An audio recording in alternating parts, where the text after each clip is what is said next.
Um, Wanted to do a video about community spaces for the BDSM and kink community at large. We have a cafe in San Francisco called Wicked Grounds that Which we've mentioned before, and we've I've mentioned before. We're trying to get an interview with um, uh, the person who owns Wicked Grounds or is the main face of Wicked Grounds. Still trying to work that out. Right now is probably not the best time.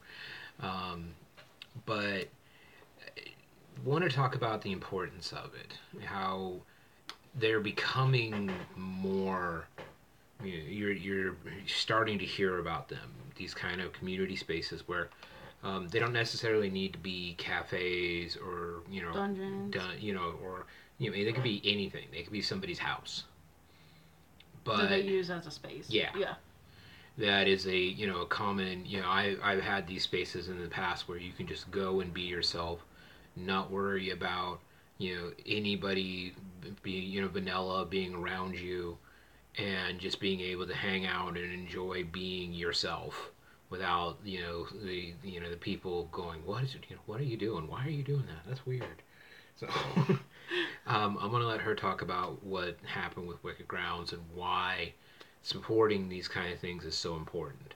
So there's a lot, guys. Anyone that follows my channel saw the crying video of me on Sunday. It was really crazy. So what essentially is happening, especially in our community in San Francisco, is that it is very expensive to maintain a business out here. And people sometimes cannot afford or are not supporting the local community businesses that happen to be community spaces.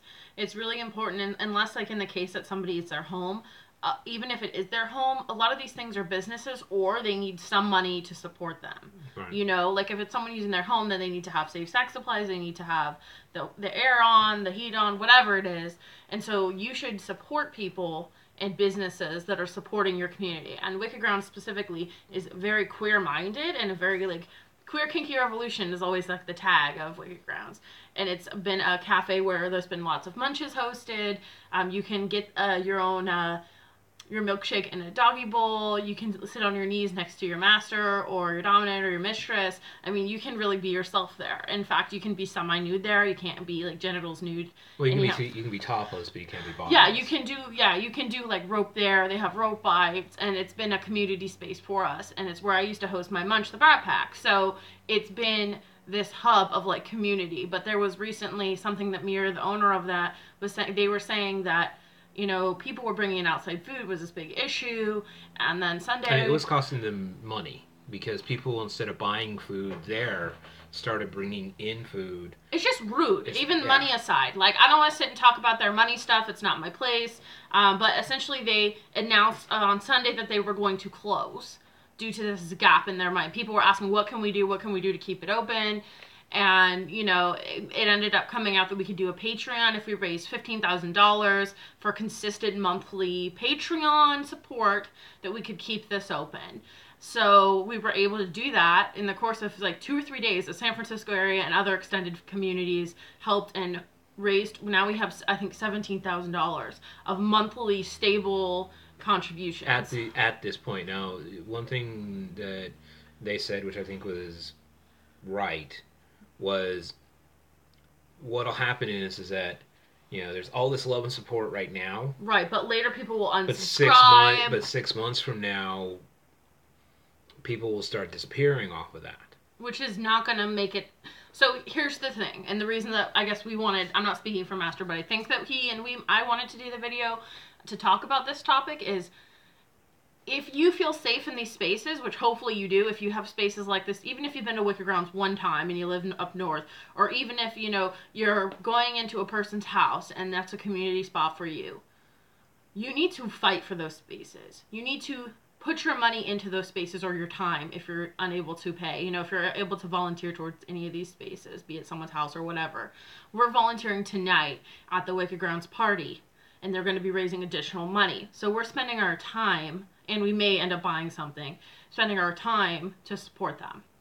So please Well, that's it. Please spend your time and money, whatever you can. Right. If it's like, And here's the thing: if you don't have a community center, like a community centered business, a community centered play space, a community centered house, do it yourself. It's not too difficult. be very careful though. But yeah, be very careful. Who you let into your home. Right. You know, make it something that you have a place where people can go and just be themselves. They can be honest about who they are and what they are and how they do things they do. And it allows them a place to breathe. It doesn't need to be about play. No, like Wicked Grounds allows play, but it's more of like if you're going to meet somebody to go on a play date, you're interested in a play partner or dating someone, that's a safe space. You can go talk about kink, talk about your fetishes, talk as a normal person, but talk in a space where people aren't going to freak out and there's no children around you because it's 18 plus. So no matter who comes in there, male people come in there and have coffee, that's great.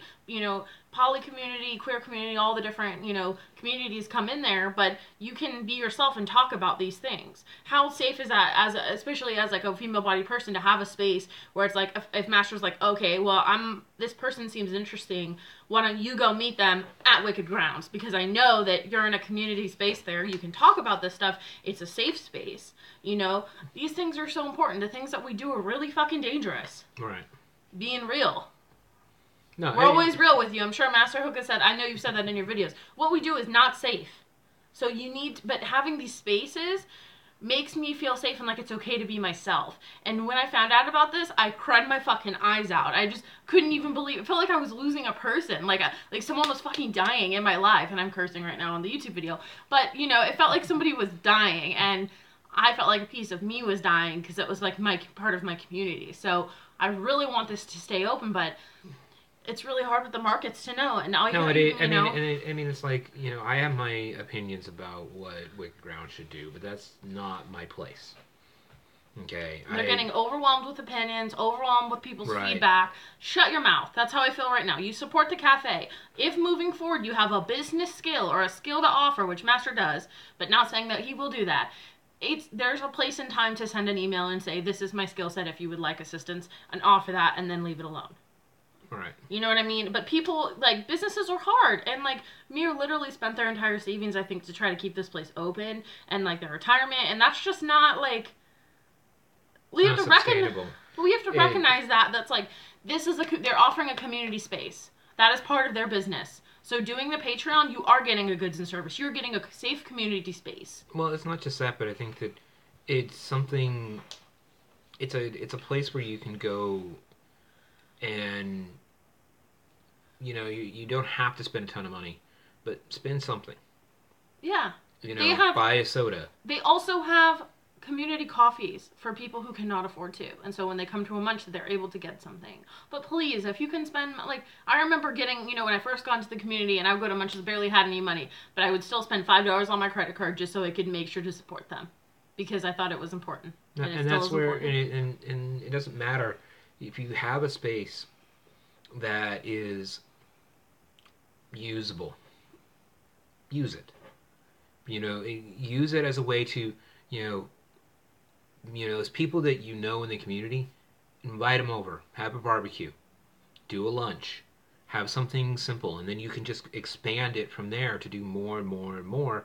And as long as everybody's in on making it happen, you can start turning it into a club. You can start turning it into a play space. You can start turning it into whatever it is you want. But the thing is that starting with a munch, and then finding a space where you can have the back room of a restaurant. We have a lot of munches like that out here. Not everything is in San Francisco because we're a huge area. So we have a submissive woman group that I go to that uses the back of a Denny's. Not ideal, but hey, we get a private room and it's in a convenient area for a lot of people. The munches are community spaces too. They're not a physical space. They're creating a physical space.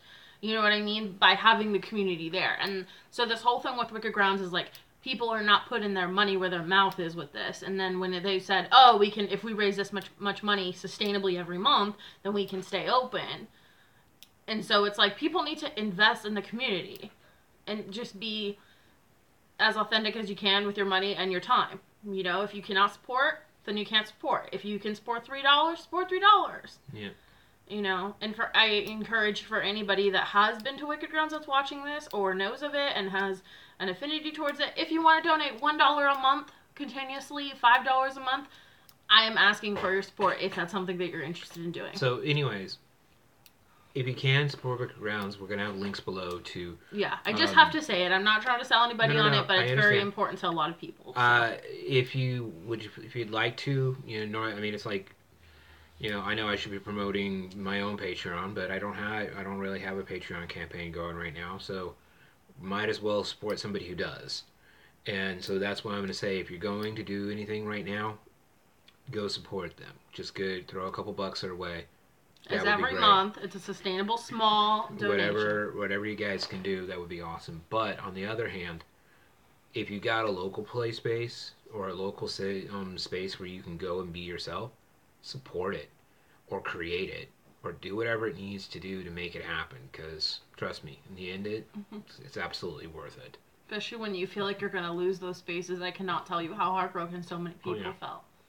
But it's like, if you don't, and if you lose a space, go find another space to open. You know, that's something that, I'm pretty sure that was being talked about the second that they said they were going to close, that somebody else was going to go, well, then I'll open something else. And that's something that we need. If it goes away, build something new.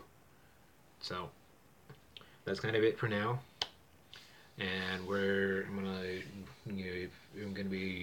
gonna be a new video on her channel coming up in just a minute, because she has some stuff to say. Do I not have stuff to say? I know. The slave has stuff to say. But that'll be it for now. I'll probably start doing some more videos. I've just been kind of busy with work and life and stuff, but do some more stuff soon. So that's it for now. Be well and safe. Bye-bye.